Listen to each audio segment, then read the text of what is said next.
Assalamualaikum warahmatullahi wabarakatuh. Waalaikumsalam warahmatullahi wabarakatuh. Oke, selamat siang guys. Perkenalkan, nama saya Inara Kirajani Dan saya Rani Wahyuni.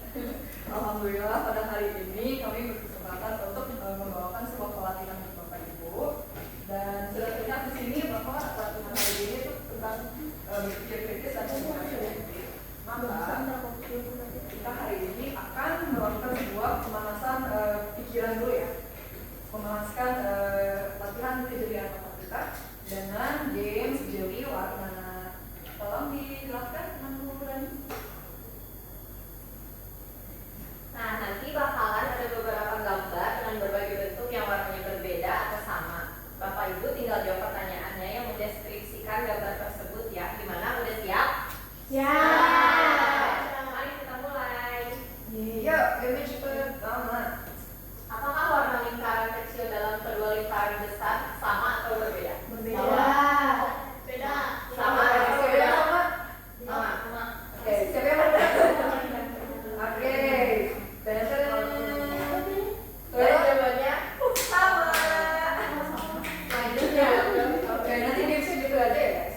Apakah warna lingkaran kecil dalam kedua lingkaran besar sama atau berbeda? Sama. Beda. Sama. Jawabannya beda.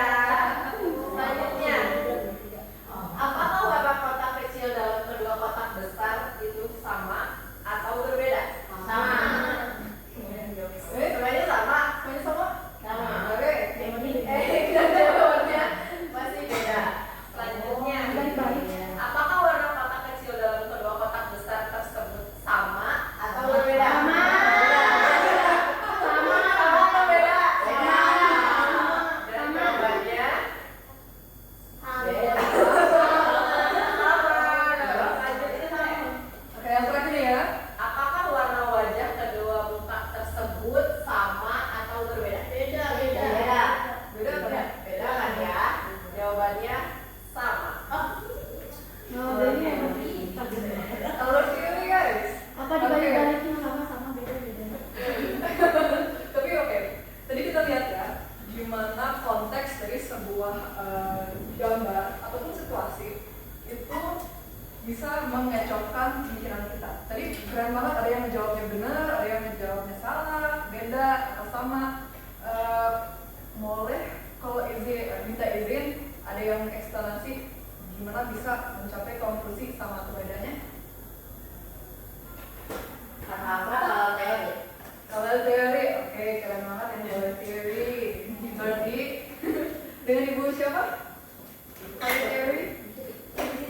Oke, Ibu Siti keren banget tadi. Berarti dengan menggunakan informasi yang sudah dipelajari sebelumnya diaplikasikan pada situasi sekarang kan ya. Ada yang lain-lain tadi menebak gak sih? Menebak karena pasti ini menjebak gitu kan ya? Ya kan? Sampai Benar. itu karena tahu pertanyaan itu menjebak, Bapak Ibu tuh udah jeli banget dengan situasi yang berpotensi menjebak itu. Bahkan pertanyaan yang tampaknya polos aja bisa dipertanyakan, maka pun bisa terkecokkan dengan konteks. Oke, mantap banget guys. Kira-kira ada yang bisa berbagi pikiran mengenai games tadi nggak? Apa kaitannya dengan daya berpikir kritis? Oke, boleh dipikirkan dulu. Berpikiran kritis mengenai konteks. Lebih ke menyesuaikan situasi kali ya. Ya. Bagaimana kita berpikir, bagaimana kita berkomunikasi sesuai dengan sama siapa, sesuai kondisinya apa. Nah, benar sekali. Menyesuaikan terhadap konteks, terhadap situasi. Ada yang mau menjawab dari sisi kiri? Atau cukup dengan teteh Ibu Jocelyn. Ibu Jocelyn? Benar sekali. Kalau ditambah menurut saya, games tersebut bisa mengilustrasikan bagaimana sebuah situasi atau pikiran atau asumsi, benar nggak ya, kata Ibu Jocelyn, itu tidak selalu seperti yang pertama kita lihat. It's not always as it seems. Seringkali untuk menjawab dengan benar perlu untuk berpikir kritis mengenai konteks dari situasi yang sedang dinilai. Itu sebenarnya saya yakin Bapak Ibu itu udah tahu dan mungkin sudah melakukan secara sehari-hari kan ya.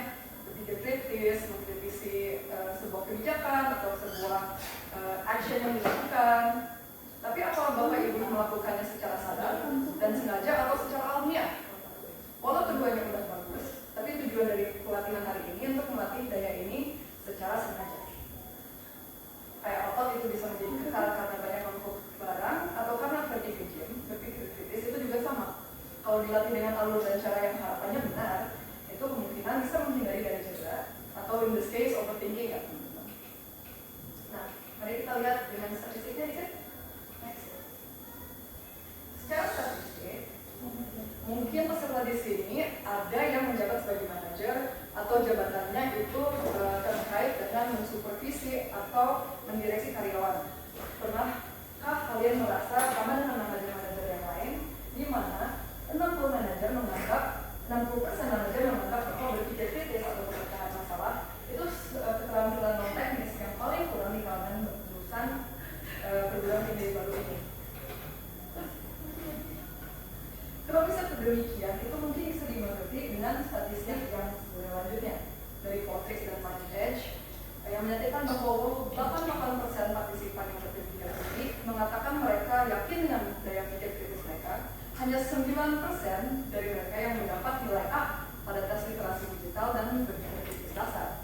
Jadi mungkin saja kita sudah merasa kita bisa berpikir kritis, namun ternyata bukan pikirannya tepat atau cukup sering. Kita juga harus terus melatih daya ini.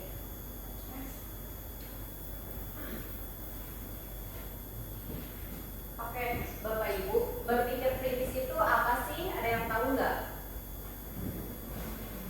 Berpikir secara mendalam. Nah, tuh. Ada lagi? Kata apa mau jawab? Dari kubu kiri, betul. Berpikir kritis itu apa sih? Secara singkatnya, Wak? Menganalisis suatu fenomena. Bisa? Nah, betul. Berpikir kritis itu adalah proses menganalisis fakta, bukti, pengamatan, dan argumen yang tersedia untuk membuat kesimpulan yang tepat atau pilihan yang tepat. Berpikir kritis itu melibatkan pengenalan asumsi yang mendasarinya, memberikan pembenaran atas ide, dan tindakan mengevaluasi pembenaran tersebut melalui perbandingan dengan berbagai perspektif dan menilai rasionalitas serta potensi konsekuensinya. Lalu tujuannya agar kita bisa membentuk penilaian melalui penerapan analisis dan evaluasi yang rasional, efektif dan tidak biasa, serta mengatasi egosentrisme dan sosiosentrisme yang akhirnya mengarah pada penguasaan komunikasi efektif dan pemecahan masalah yang cermat. Panjang juga ya Bapak Ibu, tapi benar sejalan dengan apa yang udah Bapak Ibu jawab sebelumnya, bahwa singkatnya berpikir kritis itu identifikasi aspek, dimensi, dan bukti pemikiran yang lalu melalui strukturisasi menjadi alur logika pemikiran agar kemudian pembuatan keputusan berdasarkan pemikiran diharapkan lebih well-rounded dan kuat. Sebelum next slide, apakah Bapak Ibu ingin bertanya atau membagi opini mengenai kedua slide terakhir? Yang mau nanyain egosentrisme dan sosiosentrisme apa? Nah, udah jelas? Oke. Lanjut. Nah, kalau gitu, bagaimana caranya untuk berpikir kritis? Sebenarnya banyak sekali ya cara dan framework untuk memberdayakan gaya kritis ini. Namun latihan kali ini kita akan menggunakan metode Socrates yang udah di-average ya. Pertama, definisikanlah istilahnya dengan bertanya apa maksudmu dengan, misalnya kayak apa definisimu mengenai keadilan sosial atau menurutmu apa itu ekualitas. Bisa mencegah kegagalan komunikasi karena seringkali komunikasi itu gagal karena orang tidak konsensus mengenai definisinya. Kedua, pertanyakan asumsi baik dalam diri sendiri atau lawan bicara ya. Tanyakan mengapa bisa percaya hal ini, karena setiap klaim itu menyembunyikan asumsi. Mengungkapkannya menunjukkan kekuatan atau kelemahan ide tersebut. Ketiga, dan mungkin yang ini paling konkret dan efektif, itu meminta bukti. Bisakah Anda memberi contoh? Karena bukti dan fakta dan contoh mengubah opini yang salah menjadi pengetahuan yang mendasar. Keempat, jangan lupa berpikir mengenai konsekuensinya. Biasanya ide yang matang mampu bertahan melewati pemeriksaan realitas. mempelajari data yang historis dan ilmiah dapat mengungkap risiko yang tersembunyi. Kelima, temukanlah kontradiksi antara fakta dan antara opini kita dan fakta-fakta yang ada. Kontradiksi ini dapat menerangkan garis di antara mana suatu alur logika dapat atau tidak dapat diterapkan. Keenam, pertanyakan walau tampaknya sudah pasti. Bagaimana jika ini tidak pasti itu? Karena keyakinan yang paling berbahaya itu keyakinan yang tidak dipertanyakan. Beberapa kemajuan malah dapat dimulai dengan ragu. Dan terakhir, yang ketujuh, pertimbangkanlah alternatifnya. What would the opposite view say? Dengan memeriksa perspektif lain atau yang beroposisi dengan kita dapat meminimalkan titik buta dan memantapkan keputusan. Jadi tadi udah jelas ya guys, apa aja yang diidentikan oleh praktek berpikir kritis oleh Socrates. Next. Nah, kalau barusan itu caranya, kemudian harus jadi acuan atau aspek apa yang dikritisi ini?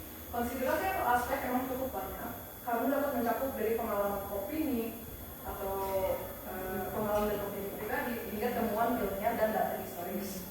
Tentu yang lebih konkret seperti data empiris dan ilmiah, yaitu bukti berdasarkan observasi atau penggunaan senior, kayak studi ilmiah, tulisan akademik, survei, statistik, dan lain-lainnya, atau historical data, data historis, seperti arsip, analisis sejarah, data longitudinal yang dimengerti oleh para ahli, mestinya menjadi acuan yang menentukan.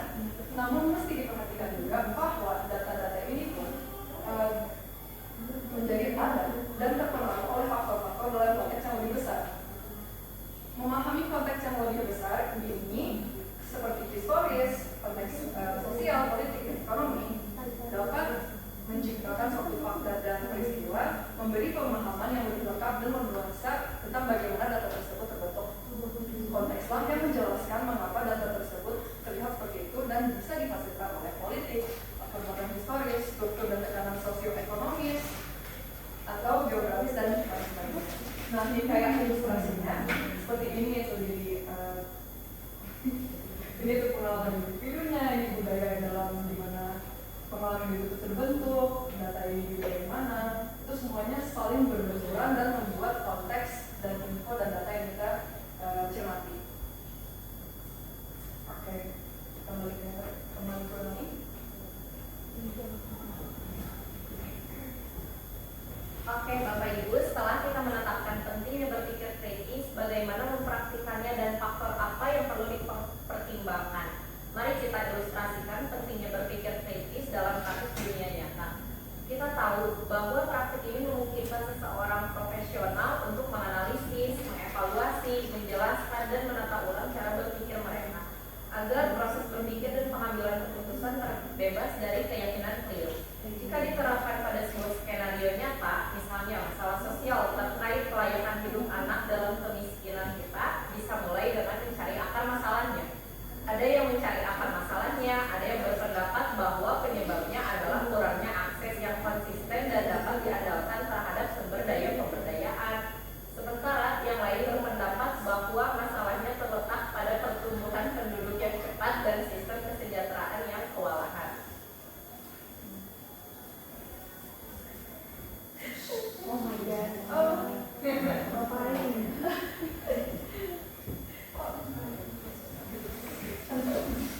dan seperti kata ketika Bapak Gubernur kita tercipta, Bapak KDM, ingat gak sih tahun ini pernah ngomongin tentang vasektomi dan bansos, ya kan ya?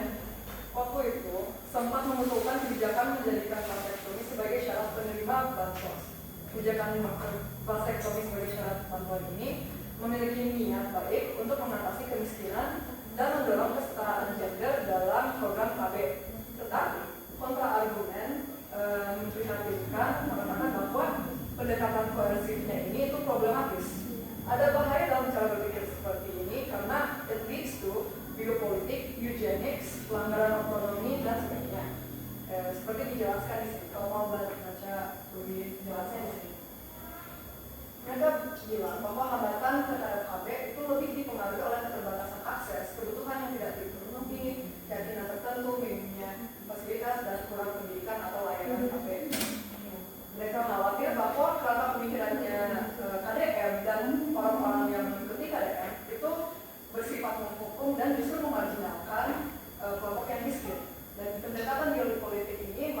mencerminkan upaya negara menjalani untuk menaikkan tanggung jawabnya untuk mengatasi kemiskinan struktural. Nah, kalau kedua tesis dan antitesis ini kemudian berdialog, bisa dijadikan menjadi isi tesis yang mengintegrasikan kekhawatiran akan perempuan menanggung beban proses yang berat dan kemiskinan urban yang meningkat dengan akurasi fakta dan basis hak asasi manusia yang mendorong kesejahteraan keluarga dan beban gender melalui pendekatan komprehensif dan meningkatkan peran laki-laki dalam layanan sukarela seperti mastektomi, subsidi, konseling dan aktivitas reproduksi. Ini bisa mengurangi tekanan pada bantuan sosial dengan meningkatkan kehidupan dan akses dan empowering masyarakat miskin justru untuk membesarkan anak dalam lingkungan yang aman dan suportif. Nah, berikutnya.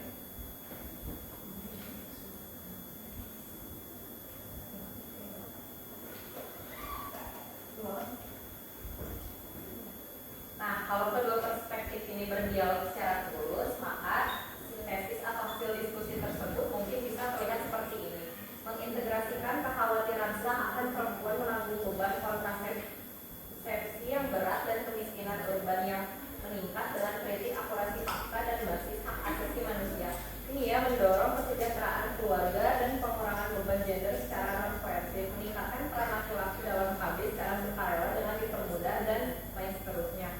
Untuk bisa sampai pada sintesis seperti itu, proses berpikir kritis memerlukan kemampuan berkomunikasi yang efektif. Kita perlu melihat bagaimana cara kita berhubungan dengan orang lain, dapat menentukan apakah ide-ide ini bisa diterima, dipahami, dan dibangun bersama. Maka mari kita bahas komunikasi efektif melalui 5 prinsip koneksi dan 5 praktik koneksi. Pertama, Connecting increases influence. orang mendengarkan mereka yang bisa terkoneksi dengan mereka. Menghubungkan diri berarti mampu mengidentifikasi dan berhubungan dengan orang lain sehingga pengaruh kita meningkat. Yang kedua, Connecting is about others. jika kita peduli pada orang dan kebutuhan mereka, mereka akan lebih mungkin untuk peduli pada kita dan kebutuhan kita. Setiap kali kita mencoba terkoneksi, orang secara sadar atau tidak sadar selalu menanyakan 3 hal. Apakah kamu peduli pada aku? Bisakah kamu membantuku? Dan bisakah aku mempercayaimu? Yang ketiga, Connecting goes beyond words.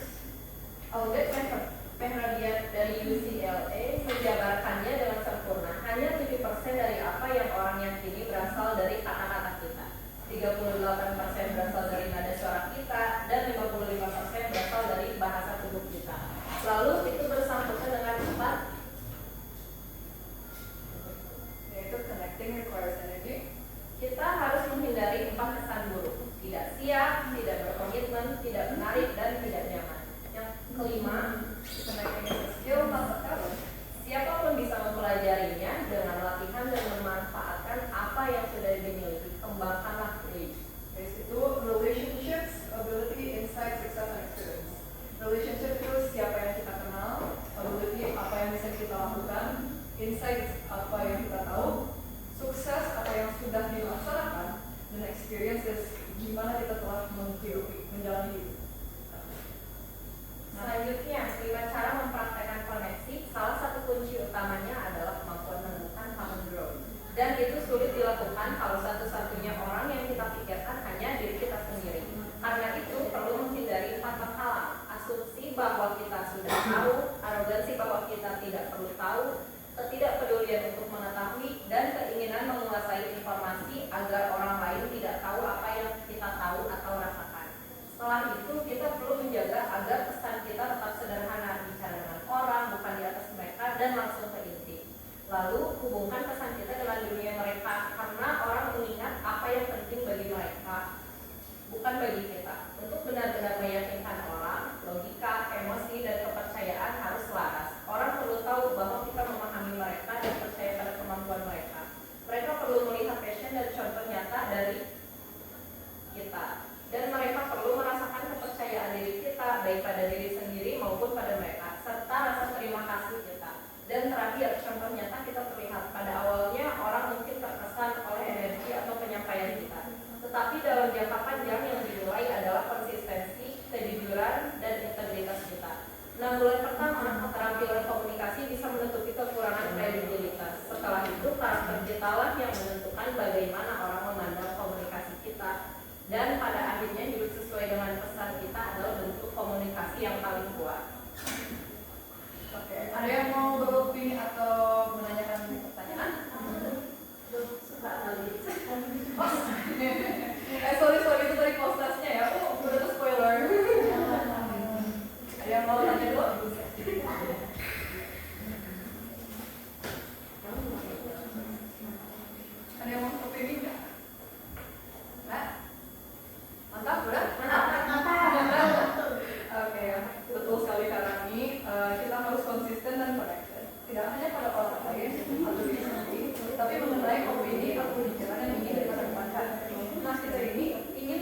sebelum kita menyelesaikan latihan hari ini, kita ingin mengadakan sebuah proses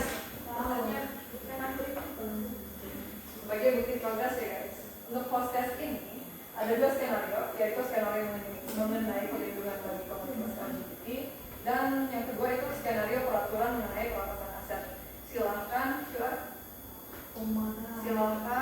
teteh, akak-akak, bapak ibu scan QR-nya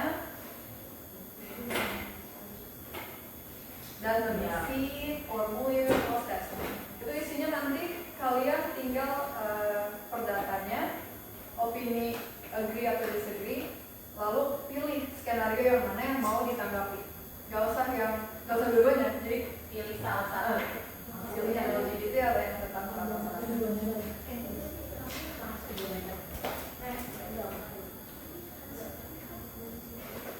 Nah ini kan ada sertifikatnya. Berarti namanya nama asli. Boleh terserah. Wah, gitu. Oke, nanti ini bisa apa? Ini bisa didiskusikan antara teman atau di searching dulu tentang fakta-faktanya agar melatih daya pikir kritis kalian. Oke. Sekian presentasi dari kami.